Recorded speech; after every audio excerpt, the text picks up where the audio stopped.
G'day Reefers, I'm Cam the Fish Guy. Thanks for watching Gallery Aquatica TV.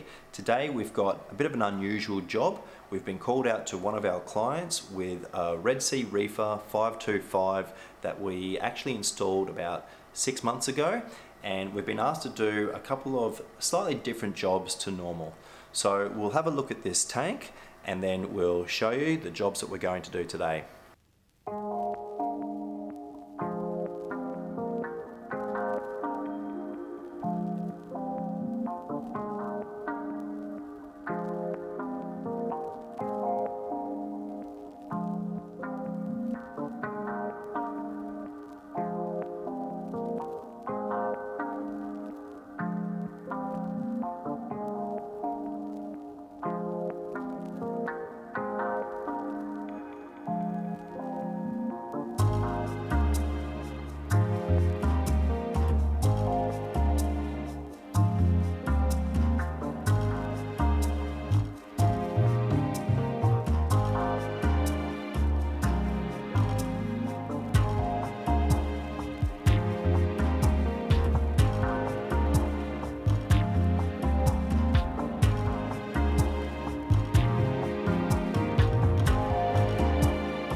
So let's check out this reefer.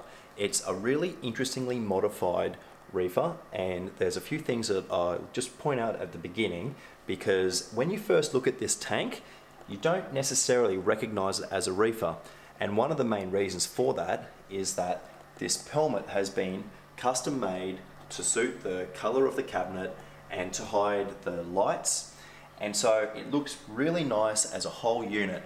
But there's one other thing that we've done with this tank, and that's we've put an extra cabinet to the right.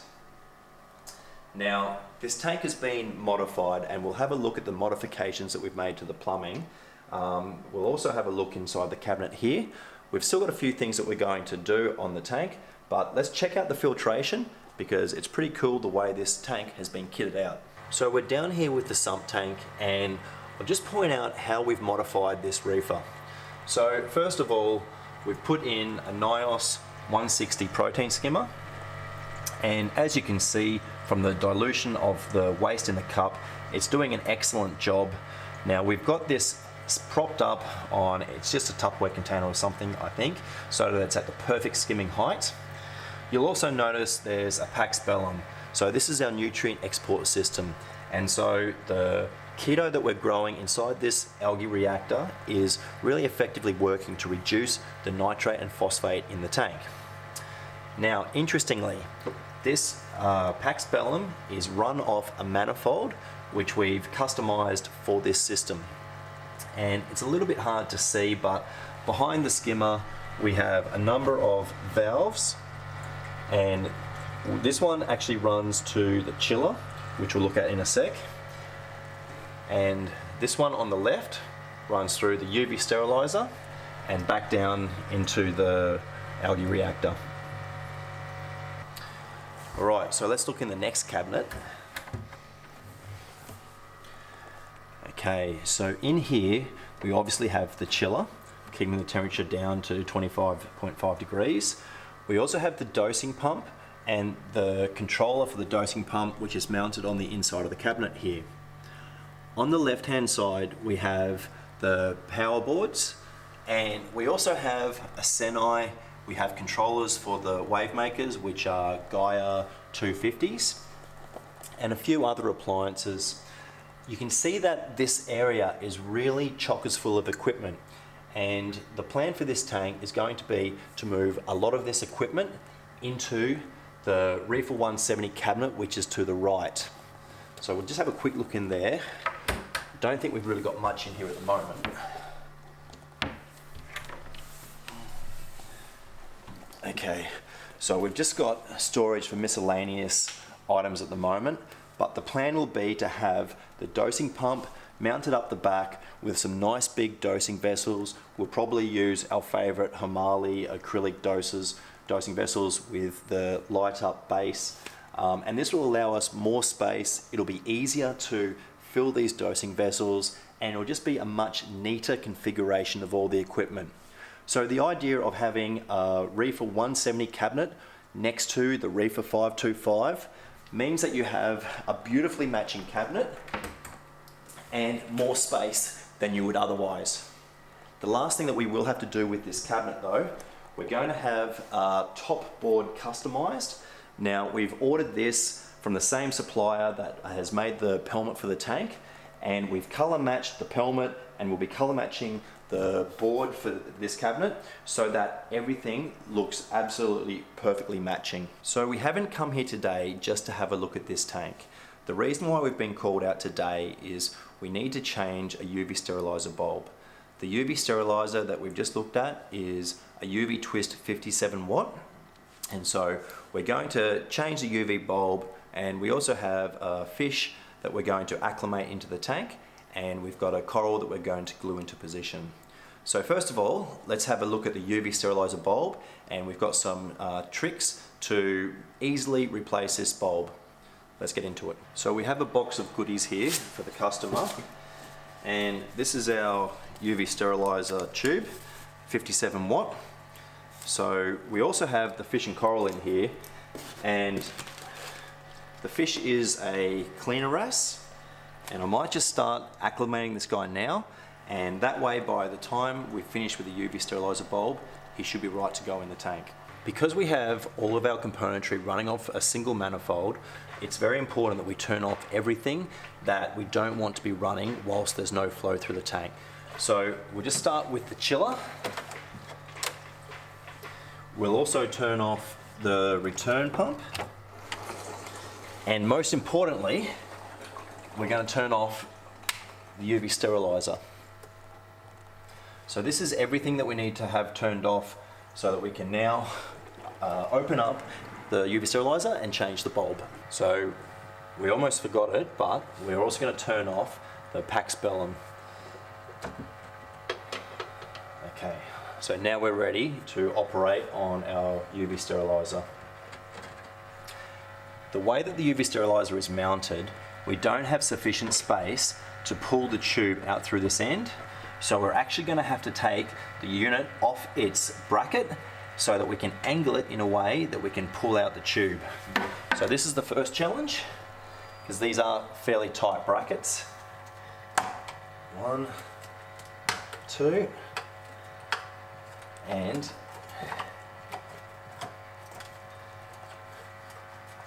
we should be able to pull this through.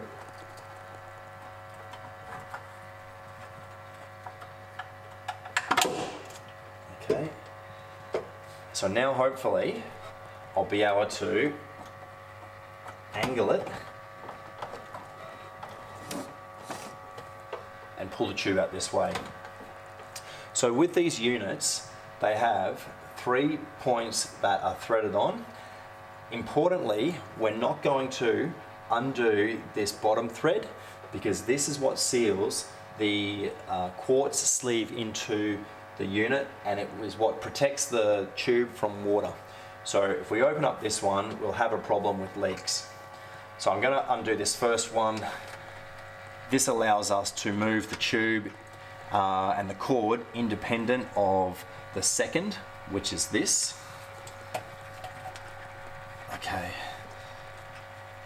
This is going to come off and allow us to remove the UV sterilizer tube. Okay, this is it here. So hopefully I've got enough angle. What I'm going to do, I'm going to actually disconnect the pins to pull out this tube.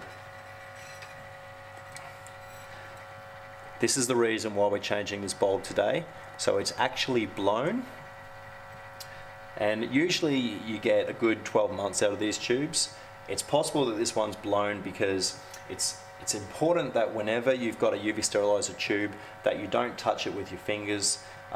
If you get any sort of moisture or oil on the tube, it can cause hot spots, which can cause the tube to blow. So now we have to put our new UV sterilizer tube in. And we're going to have to do all of this one-handed. And if I was a little bit smarter, I would have opened this up already.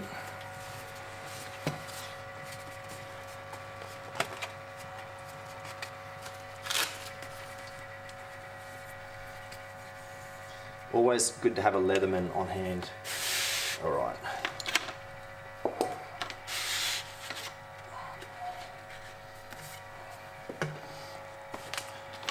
So this is our new tube, and we have to ensure that we don't actually touch the UV sterilizer with our hands. Now often I'll use like a clean tissue or something, but typically I try and just not touch it with anything. So I'm just going to feed it in like so. So we've slid our UV tube into the unit without actually touching it with our fingers, and now all we have to do is plug it back in.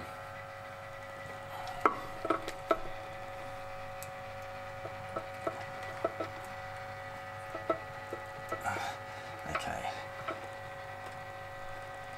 So now we basically go backwards, and from what we did before, we screw this section on first. Okay, and now this little bit on the end. Okay. I'll put it back in its bracket.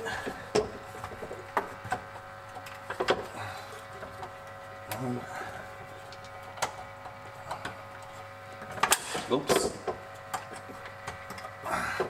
Should really line it up first so that both brackets go on at the same time, but this is one of the awkward things about this position. Okay, one.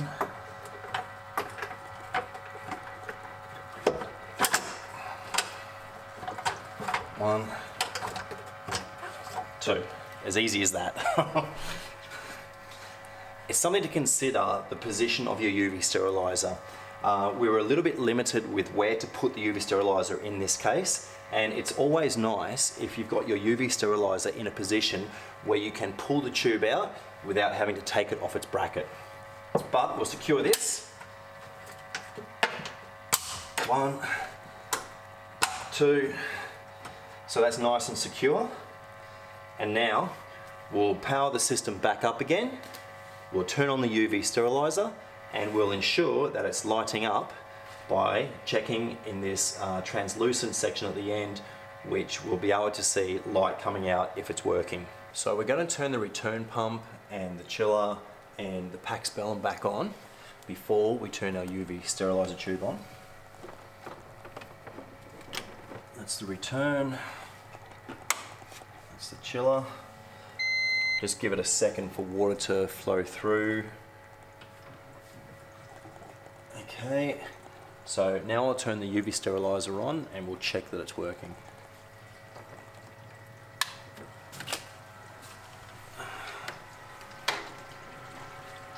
Alright. So it's a little bit difficult to see in the middle of the day when there's a lot of ambient light, but we can see that the UV sterilizer tube is definitely powered up, and so no leaks. We didn't open up anything that's likely to leak, so really that should be all good, and this certainly will help protect the fish against protozoan diseases like white spot and velvet. So it's time for us to glue in the coral and to acclimate and put in the fish. So we're going to take the pelmet off. It comes off very easily.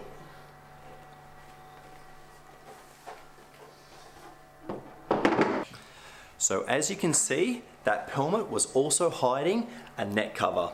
So we'll take our net cover off so we can access the tank. These are the best thing for stopping fish jumping out of your tank.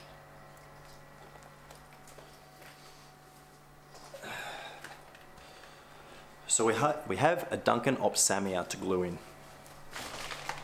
And it's in here.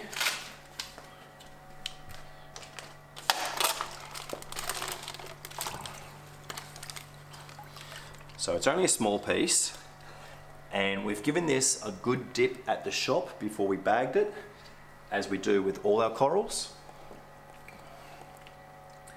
And I think, I'm not sure where we're going to put it. We might put it here or maybe over here. I think we need something. Okay. So it'll fit perfectly there.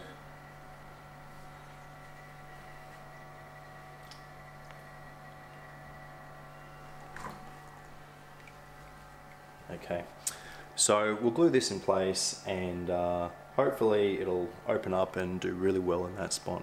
So the last thing we have to do is put the cleaner wrasse in the tank. So we've acclimated him, and now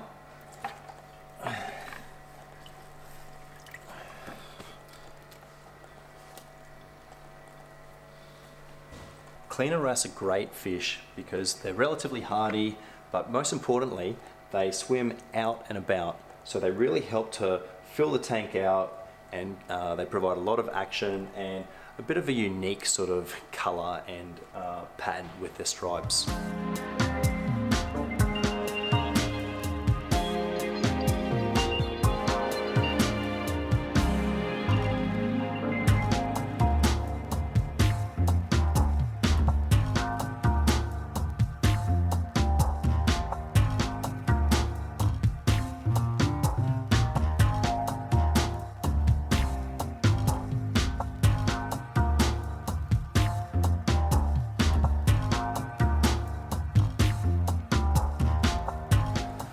Okay, so that's our video for today. So I can't wait to film this tank again in the future, and one day we'll do a full tank profile of this tank, especially when there's more fish and corals and when we've got our final board. But as you can see, it's a beautifully modified Red Sea Reefer, and in future we'll definitely bring you back here and show you how the tank goes. So thanks for watching and happy reefing.